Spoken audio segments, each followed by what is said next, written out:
আপনি জানতেন না যে আপনার স্ত্রী আগেও সংসার করেছে বা তার আগে হাজবেন্ড আছে, যার সাথে এখন পর্যন্ত তার বিবাহ বৈধতা রয়েছে, মানে সে ডিভোর্স না দিয়ে আপনাকে বিয়ে করেছে।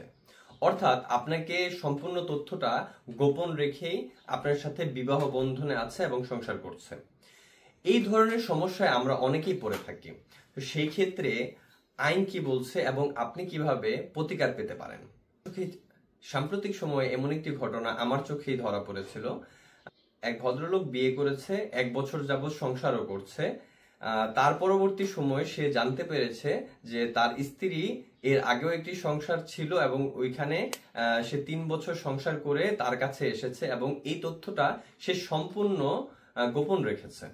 এখন সে চাচ্ছে না সেই স্ত্রীর সাথে সে সংসার করবে এবং পরবর্তীতে তার প্রথম হাজবেন্ডও সেই বিষয়টি জানতে পারে এবং সে তাকে সাথে সাথে ডিভোর্স দেয় এবং দুনো পক্ষ থেকেই দেখা যায় সেই মহিলা মানে ডিভোর্সের সম্মুখীন হয়।